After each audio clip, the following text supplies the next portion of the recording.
ఓం శ్రీ రామచంద్ర పరబ్రహ్మణే నమః. భగవద్బంధువులందరకు హృదయపూర్వక నమస్కారాలు. ఓం శ్రీ రామచంద్ర పరబ్రహ్మణే నమః. ఆపదామపహర్తారం దాతారం సర్వసంపదాం లోకాభిరామం శ్రీరామం భూయో భూయో నమామ్యహం. ఓం శ్రీ రామచంద్ర పరబ్రహ్మణే నమః. శ్రీ వాల్మీకి రామాయణము 5వ కాండ అయిన సుందరకాండ ఎందలి 13వ సర్గ ఎందలి గల 69 శ్లోకముల యొక్క వచన భావసారాన్ని సీత మరణించి ఉంటుంది అని భావించి హనుమంతుడు విచారించుట, మరల వెతుకుతాను అనుకుని అశోకవనంలో అన్వేషణాన్ని గూర్చి పరిపరి విధముల ఆలోచించుట అనే కథగా విందాం. హనుమంతుడి విమానం నుంచి ప్రాకారం మీదకి దూకి మేఘ మధ్యము నుండి మెరుపు సంచరించినట్లు మహావేగంగా సంచరించాడు. రావణుని గృహం నుంచి దూరంగా వెళ్ళి సీత కనబడకపోవడం చేత మనస్సులో ఈ విధంగా అనుకున్నాడు. రామునకు ప్రియం చేయడానికై నేను సంచరిస్తూ లంకాపట్టణం అంతా కూడా పూర్తిగా కలచివేశాను. సర్వాంగ సుందరి అయిన సీత మాత్రం కనబడలేదు. నీళ్లతో నిండిన చిన్న పల్లములు, చెరువులు, పెద్ద చెరువులు, చిన్న నదులు, పెద్ద నదులు, జలప్రాయ భూ ప్రాంతాలు, ప్రవేశింప శక్యం కాని పర్వతాలు, మొత్తం ఇక్కడి భూమి అంతా కలచివేశాను. కానీ సీత కనబడలేదు. సీత ఇక్కడనే రావణుని గృహంలో ఉన్నదని గృత్ర రాజైన సంపాతి చెప్పాడు. కానీ ఆమె కనబడడం లేదు. సీత చేసేది లేక దుష్ట ప్రవృత్తి గల రావణుని చేరి ఉంటుందా? రాముడు ఎక్కడ వస్తాడో అని రామబాణాలకు భయపడుతూ రావణుడు సీతను గ్రహించి అతి శీఘ్రంగా ఎగిరిపోతున్నప్పుడు ఆమె మధ్యలో కింద పడిపోయి ఉండునేమో, లేదా సిద్ధులు సంచరించే ఆకాశ మార్గమునందు అపహరింపబడుతున్నప్పుడు క్రిందనున్న మహాసముద్రమును చూడగానే పూజ్యురాలైన సీత గుండె జారిపోయి ఉండును. ఎక్కడ జారిపోవునో అని రావణుడు భుజములతో గట్టిగా అదిమిపెట్టి మహావేగంగా తీసుకుపోతున్నప్పుడు విశాలాక్షి అయిన ఆ పూజ్యురాలు ప్రాణాలు విడిచి ఉంటుందేమో అని తలుస్తున్నాను. రావణుడప్పుడు సముద్రానికి పైన ఎగురుతూ వెళ్తున్నప్పుడు అతని చేతులలో అటూ ఇటూ పెనుగులాడుతున్న సీత సముద్రంలో పడిపోయి ఉంటుంది. లేదా బంధువులెవ్వరూ దగ్గర లేక దీనురాలైన సీత తన శీలాన్ని సంరక్షించుకుంటూ రావణునికి లొంగకపోవడం చేత ఆ నీచుడు ఆమెను భక్షించాడేమో. నల్లని నేత్రములు కలది సద్బుద్ధిమంతురాలు అయిన ఆ సీతను ఆమె సౌందర్యానికి అసూయ చెందిన రావణుని భార్యలు దుష్టభావంతో భక్షించారేమో. దీనురాలైన ఆ సీత పూర్ణ చంద్రునితో సమానం పద్మపత్రముల వంటి నేత్రాలు కలది అయిన రాముని ముఖాన్నే ధ్యానిస్తూ విరహ బాధ చేత మరణించిందేమో. ఆ జనక రాజకుమారి అయ్యో రామా, అయ్యో లక్ష్మణ, అయ్యో అయోధ్యానగరమా అని ఎంతగానో విలపించి దేహాన్ని విడిచిపెట్టి ఉంటుంది. లేదా రావణుని గృహంలో బద్ధురాలై సీత పంజరంలో బంధించిన గోరింక వలె విలపిస్తూ ఉండి ఉంటుంది. జనక మహారాజు కూతురు రాముని భార్య అయిన సీత రావణునకు ఏ విధంగా లొంగిపోతుంది? సీత తప్పిపోయినా, పూర్తిగా కనబడకుండా పోయినా, మరణించినా ఏమైనా భార్యపై అత్యధిక ప్రేమ గల రామునకు చెప్పుట మాత్రం యుక్తం కాదు. రామునకు చెప్పినా దోషమే, చెప్పకపోయినా దోషమే. ఇప్పుడు నేనేం చేయాలి? ఈ పరిస్థితి అంతా విషమంగా కనబడుతోంది. తలపెట్టిన పని ఈ విధంగా అయింది కదా, ఇప్పుడేం చేసినా కాలానుగుణంగాను యుక్తంగానూ ఉంటుంది అని హనుమంతుడు చాలాసేపు ఆలోచించాడు. నేను సీతను చూడకుండానే ఇక్కడి నుంచి కిష్కింధకు తిరిగి వెళ్ళిపోతే ఏం సాధించినట్లు? నేను సముద్రాన్ని లంఘించడం, లంకలో ప్రవేశించడం, రాక్షసులను చూడడం ఇవన్నీ వ్యర్థమైపోతాయి కదా. కిష్కింధకు తిరిగి వెళ్ళిన నన్ను చూసి సుగ్రీవుడు, అక్కడ కలిసి ఉన్న వానరులందరూ, ఆ రామలక్ష్మణులు ఏమంటారో? నేను రాముని దగ్గరికి వెళ్ళి సీత కనబడలేదు అని చాలా అప్రియమైన మాట చెబితే అది వినగానే అతడు ప్రాణాలు విడిచిపెట్టేస్తాడు. సీత కనబడలేదు అను దుర్వాక్యం రాములకు చాలా పరుషమైనది, భయంకరము, క్రూరము, తీక్షణమైనది, ఇంద్రియములను తప్పింపచేయునది. అట్టి వాక్యాన్ని వినగానే అతడు ఇంకా జీవించలేడు.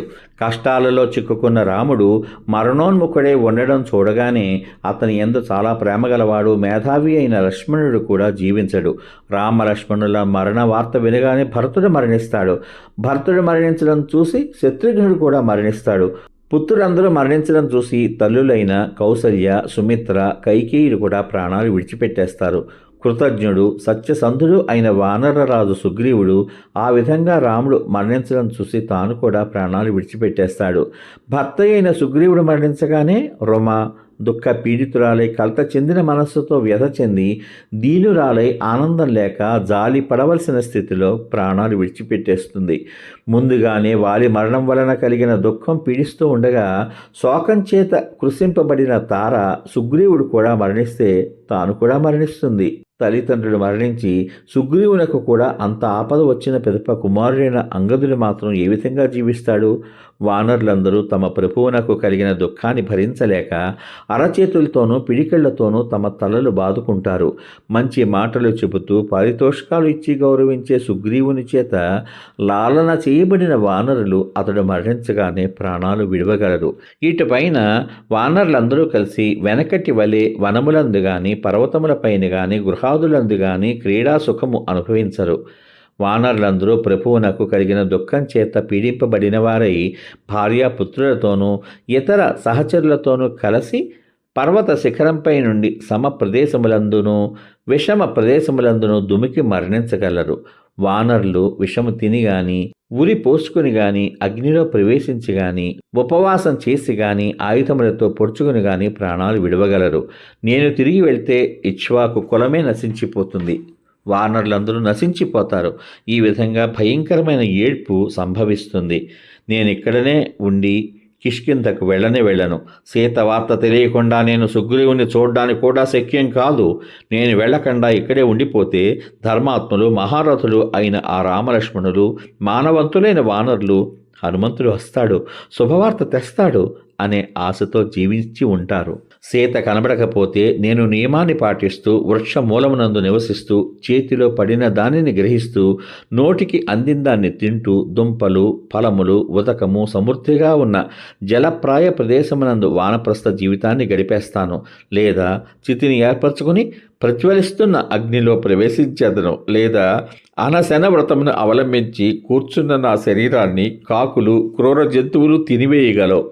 ఇట్టి పరిస్థితులలో మహర్షులు చెప్పిన ప్రాణత్యాగోపాయం ఇదే అని నా అభిప్రాయం. అందుచేత జానకి కనబడకపోతే తిన్నగా పోయి జలంలో దూకేస్తాను. నేను సీతని చూడజాలకపోతే నేను చాలా కాలం నుంచి సంపాదించిన యశస్సుతో కూడిన కీర్తి, అనగా యశస్సు కీర్తి రెండూ నశించినట్లే. నియమాలు అవలంబించి వృక్ష మూలమునందు కూర్చుండి ముని జీవితాన్ని గడిపేస్తాను. ఆ సీతను చూడకుండా ఇక్కడి నుంచి వెనక్కి మాత్రం వెళ్ళను. నేను సీత జాడ తెలుసుకోకుండా ఇక్కడి నుంచి తిరిగి వెళ్తే అంగదుడు వానరులందరూ కూడా జీవించరు. మరణించుట అనేక దోషాలకు హేతువు. మానవుడు బతికి ఉన్నచో మంగళములను చూడొచ్చు. అందువల్ల నేను ప్రాణాలను విడిచిపెట్టను. జీవించి ఉన్నవాళ్ళు ఏనాటికైనా తప్పక కలుసుకుంటారు. హనుమంతుడు ఈ విధంగా కలిగిన అనేక విధములైన దుఃఖాన్ని మనసులోనే అడుచుకుంటూ ఉన్నాడు. ఆ శోకానికి అంతం కనబడకుండా ఉంది. హరించబడిన సీత విషయం ఏమైనాను దశకంఠుడు మహాబలుడు అయిన రావణుని మాత్రం చంపేస్తాను. దీనితో అతడు చేసిన దానికి ప్రతిక్రియ చేసినట్లవుతుంది. లేదా ఈ రావణుని సముద్రము పైన ఎత్తుకొని పోయి పశువుల యజమానికి వాని పశువును అప్పగించినట్లు రామునికి అప్పగిస్తాను.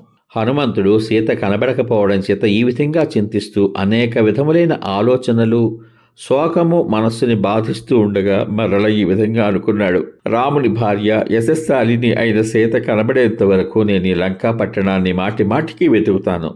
సంపాతి చెప్పాడు కదా అని సీత లంకలో ఉన్నదని తెలిపి నేను రాముని ఇక్కడకు తీసుకువస్తే ఇక్కడ అతని భార్య కనబడకపోయిన పక్షాన ఆ రాముడు వానరులందరినీ కాల్చివేయగలడు.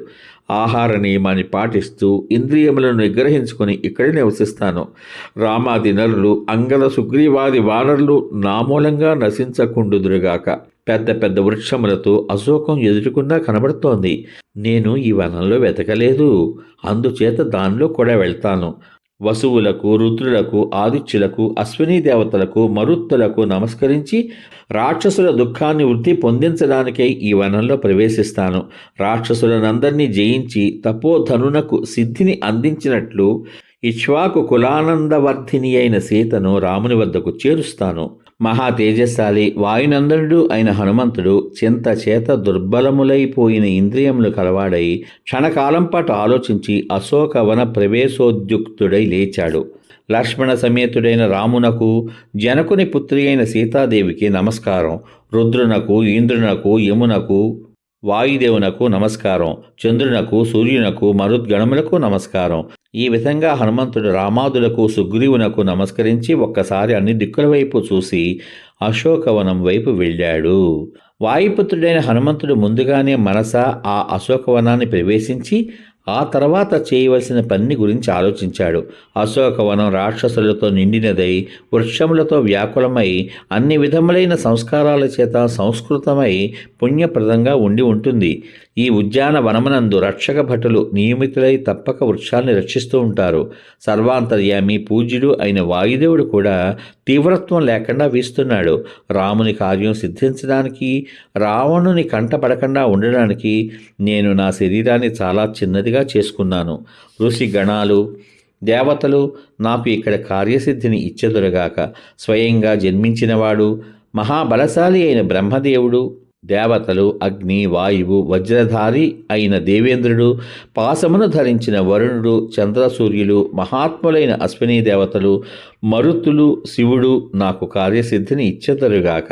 సకల భూతముల అధిపతి అయిన సర్వేశ్వరుడు, కనబడకుండా మార్గంలో ఉండి ఇతర దేవతలు నాకు కార్యసిద్ధిని ఇవ్వగలరు. ఎత్తైన నాసిక, తెల్లని దంతములు, తెల్లని చిరునవ్వు, తామర రేకుల వంటి నేత్రములు గలది, ఎట్టి దోషములు లేనిది, చంద్రబింబము వలె కనబడునది అయిన ఆ పూజ్యురాలైన సీత ముఖమును ఎప్పుడు చూస్తానో కదా. నీచుడు, పాపాత్ముడు, క్రూరమైన పనులు చేసేవాడు, చాలా భయాన్ని కలిగించేటట్లు అలంకరించుకున్న వేషమును ధరించినవాడు అయిన రావణుడు దీనురాలు, అబల అయిన ఆ సీతను బలాత్కారంగా అపహరించాడు. అట్టి సీత ఎప్పుడు నా కంటికి కనబడుతుందో కదా అని హనుమంతుడు తలచాడు. సమాప్తం. ఇంతవరకు మీరు శ్రీ వాల్మీకి రామాయణము 5వ కాండ అయిన సుందరకాండయందలి 13వ సర్గయందలి గల 69 శ్లోకముల యొక్క వచన భావసారాన్ని సీత మరణించి ఉంటుంది అని భావించి హనుమంతుడు విచారించుట, మరల వెతుకుతాను అని అనుకుని అశోకవనంలో అన్వేషణమును గూర్చి పరిపరి విధముల ఆలోచించుట అనే కథగా విన్నారు. రేపటి భాగంలో శ్రీ వాల్మీకి రామాయణము 5వ కాండ అయిన సుందరకాండ ఎందలి 14వ సర్గ ఎందలి గల 52 శ్లోకముల యొక్క వచన భావసారాన్ని హనుమంతుడు అశోకవనంలో ప్రవేశించి దాని శోభను చూచుట అనే కథగా విందాం. ఓం శ్రీ రామచంద్ర పరబ్రహ్మణే నమః. శ్రీరామ రామ రామేతి రమే రామే మనోరమే సహస్రనామ తత్తుల్యం రామనామ వరాననే. ఓం శ్రీ రామచంద్ర పరబ్రహ్మణే నమః. సర్వే జనా సుఖినో భవంతు. శుభమస్తు. స్వస్తి.